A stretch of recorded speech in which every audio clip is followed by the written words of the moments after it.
بسم اللہ الرحمن الرحیم سبحان اللہ رب السماوات و رب العرش العظیم الحمدللہ رب العالمین الصلاة والسلام علیک یا رحمتا للعالمین وعلا آلک و اصحابک اجمعین۔ السلام علیکم ورحمۃ اللہ۔ میرا نام مرتضی گیلانی ہے۔ اللہ رب العزت سورہ بقرہ کی شروع کی ہی آیات میں قرآن شریف کا تعارف کراتے ہوئے فرماتے ہیں کہ ذالک الکتاب، یہ اللہ کی کتاب ہے، لا ریب فیہ، اس میں کوئی شک نہیں ہے، ھدی للمتقین، اور جو متقی اور پرہیزگار لوگ ہیں ان کے لیے ہدایت ہے۔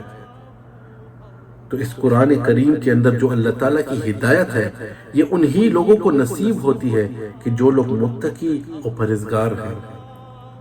اور متقی اور پرہیزگار ہونے کے لیے بھی ضروری ہے کہ انسان کے اندر کچھ خاص صفات، کچھ خاص کیریکٹرسٹکس اور اجزاء موجود ہوں، جن کا ذکر بھی اللہ رب العزت نے سورہ بقرہ کی انہی شروع کی آیات میں بیان فرمائی ہے، جس میں سر فہرست اور پہلے نمبر پر ہے ایمان بالغیب، یعنی کہ اللہ تعالیٰ پر بن دیکھے ایمان رکھنا، اور دوسرے نمبر پر ہے نماز قائم کرنا۔ پچھلی ایپیسوڈز میں ان دونوں صفات پر ہم تفصیلی طور پر غور و فکر اور تدبر کر چکے ہیں۔ آج صراط مستقیم ایپیسوڈ نمبر 8 میں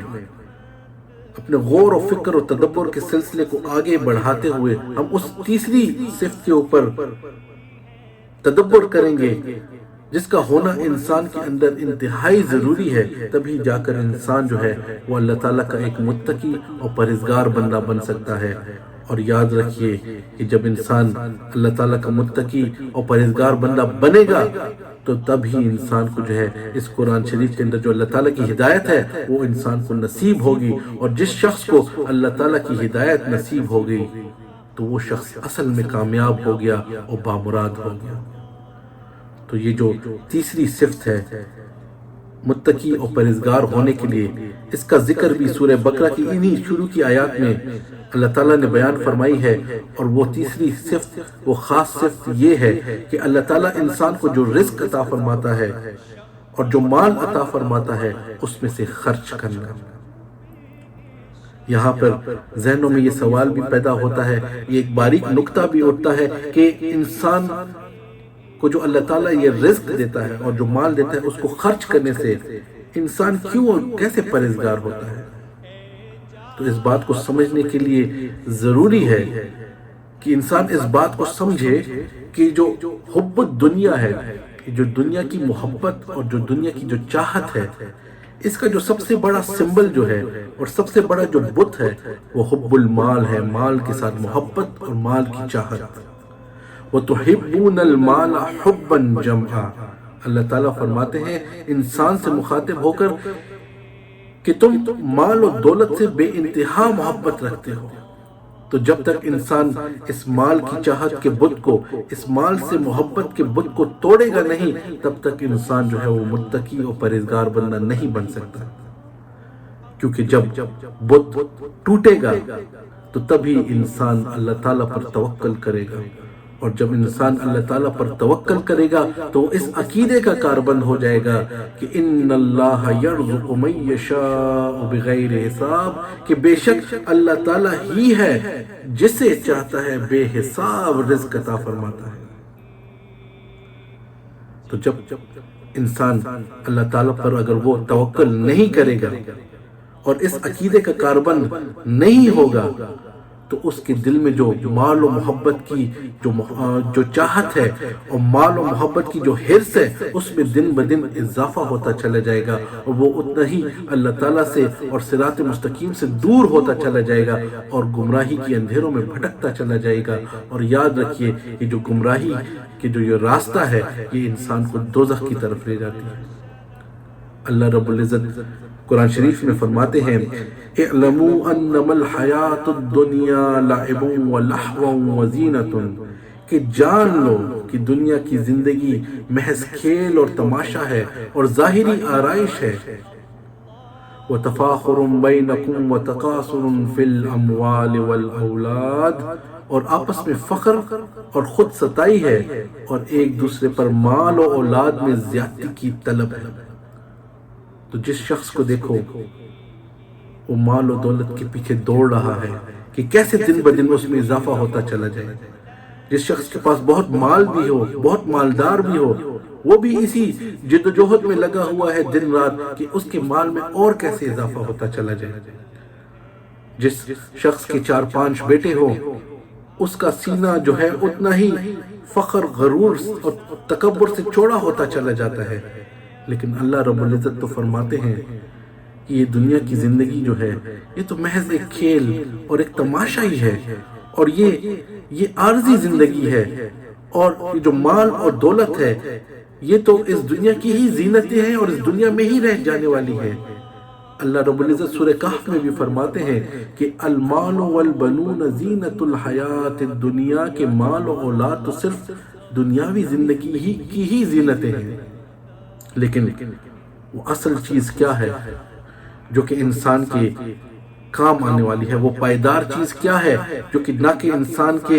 نہ صرف انسان کے ساتھ قبر میں جائیں گی اور میدان حشر میں بھی جائیں گی، اور اس دن جب فیصلے کا دن ہوگا اس دن انسان کے کام آئے گی۔ وہ چیز کیا چیز ہے وہ بھی اللہ تعالیٰ نے سورہ کہف کی اسی آیات میں آگے چل کے بیان فرمائی ہے کہ وَالْبَاقِيَاتُ الصَّالِحَاتُ خَيْرٌ عِنْدَ رَبِّكَ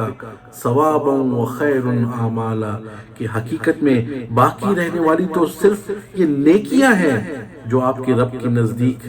ثواب کے لحاظ سے بھی بہتر ہے اور آرزو کے لحاظ سے بھی خوب تر ہے۔ تو یہ جو انسان کی جو یہ نیکیاں ہیں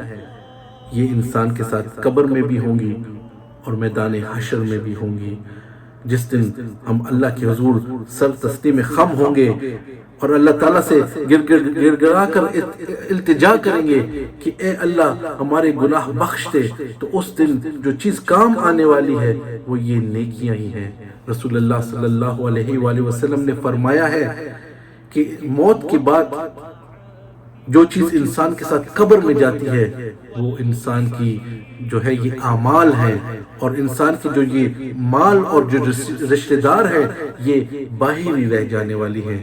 تو یہ دنیاوی چیز ہے، دنیا کے اندر ہی رہ جانے والی چیز ہے۔ جو چیز ساتھ جائے گی انسان کے وہ انسان کے اعمال ہیں۔ تو یہاں سے ہمیں یہ سبق ملتا ہے کہ آخرت کی جو کرنسی ہے، آخرت کا جو سکہ ہے وہ مال نہیں بلکہ نیک اعمال ہے۔ اور یاد رکھیے جو شخص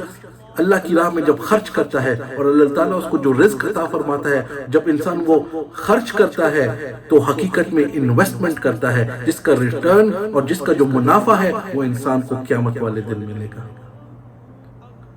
اللہ رب العزت سورہ ذاریات میں جو متقی اور پرہیزگار لوگ ہیں ان کی صفت کو مزید آگے بیان کرتے ہوئے فرماتے ہیں کہ کانوا قلیلا من اللیل ما یہجعون، وہ راتوں کو تھوڑی سی ہی دیر سویا کرتے تھے، وبالاسحار ہم یستغفرون، اور رات کے پچھلے پہروں میں اٹھ اٹھ کر مغفرت طلب کرتے تھے، وفی اموالہم حق للسائل والمحروم، اور ان کے مال میں مانگنے والے اور سوال سے بچنے والے دونوں کا حق شامل تھا۔ تو جو لوگ متقی اور پرہیزگار ہوتے ہیں اور جو لوگ متقی اور پرہیزگار بننا چاہتے ہیں ان میں جو خاص صفت ہے وہ یہ صفت ہوتی ہے کہ اللہ تعالیٰ جب ان کو کوئی رزق عطا فرماتا ہے یا مال عطا فرماتا ہے تو وہ سمجھتے ہیں کہ اس میں سے جو خاص حصہ ہے ان کی استطاعت کے مطابق وہ ان حاجت مند لوگوں کی، ان محرومین کی، ان مانگنے والے نہ مانگنے والے سفید پوش لوگوں کی، ان کا حصہ اس میں شامل ہوتا ہے، اور وہ امانت سمجھتا ہے، اور وہ امانت ان لوگوں کو لوٹا دیتا ہے اپنی استطاعت کے مطابق۔ تو اللہ کے جو نیک بندے ہیں، جو اللہ تعالیٰ کی جو یہ متقی و پرہیزگار بندے ہیں، وہ ان لوگوں کی جو خدمت کرتے ہیں وہ ان پر احسان سمجھ کر نہیں کرتے بلکہ اپنا فرض اور ان کا حق سمجھ کر کرتے ہیں، اور وہ یہی نیت اور یہی سوچ رکھتے ہیں کہ کیا پتہ کہ جو اللہ تعالیٰ ان کو یہ رزق عطا فرما رہا ہے، جو مال عطا فرما رہا ہے، وہ انہی لوگوں کی نصیب کی وجہ سے ان کو عطا فرما رہا ہے، تو وہ اٹھا کے اس مال میں سے اپنی استطاعت کے مطابق وہ حصہ ان لوگوں کو جو کہ حقدار ہے ان کو واپس لوٹا دیتا ہے ان کا حق سمجھ کر۔ یہاں پہ ایک بات سمجھنا یہ بھی ضروری ہے کہ یہ دنیا کی جو زندگی ہے یہ اصل میں دارالامتحان ہے. یہ دنیا جو ہے یہ بیسیکلی ایک ایگزامینیشن سینٹر ہے جس کے اندر اللہ تعالیٰ کسی کو دے کر آزماتا ہے اور کسی سے لے کر آزماتا ہے. جو لوگ محروم ہیں، جو لوگ جن لوگوں کے پاس مال و دولت نہیں ہے، دنیا کی آسائشیں نہیں ہیں، تو ان کے اوپر بھی اللہ تعالیٰ ان سے امتحان لے رہا ہے. تو ان کے امتحان کا جو بیسٹ جو ٹیکنیک ہے جس سے انہوں نے کام لینا ہے، جو کہ اللہ تعالیٰ نے قرآن شریف میں ہمیں پہلے سے ہی بیان فرمائی ہے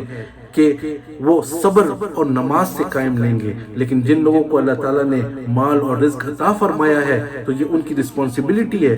کہ اگر وہ متقی اور پرہیزگار بننا چاہتے ہیں تو وہ یہ نیت کریں گے کہ جو رزق ان کو اللہ تعالیٰ نے فراہم کیا ہے، جو مال دیا ہے، وہ ان میں سے ان محرومین کا، ان سائلین کا، ان مانگنے والے، ان نہ مانگنے حاجت مند جو لوگ ہیں، ان کو وہ حصہ نکال کے اپنی استطاعت کے مطابق وہ لوٹا دیں. انشاءاللہ اس تیسری صفت کے اوپر ہم مزید آگے ایپیسوڈ میں مزید تفکر اور تدبر کریں گے. لیکن یہاں پر میں یہ دعا کرنا چاہوں گا کہ اے اللہ ہمیں یہ جو خاص صفت ہے کہ ہم سمجھیں کہ ہمارے جو مالوں میں جو خاص حصہ ہے یہ ان لوگوں کا ہے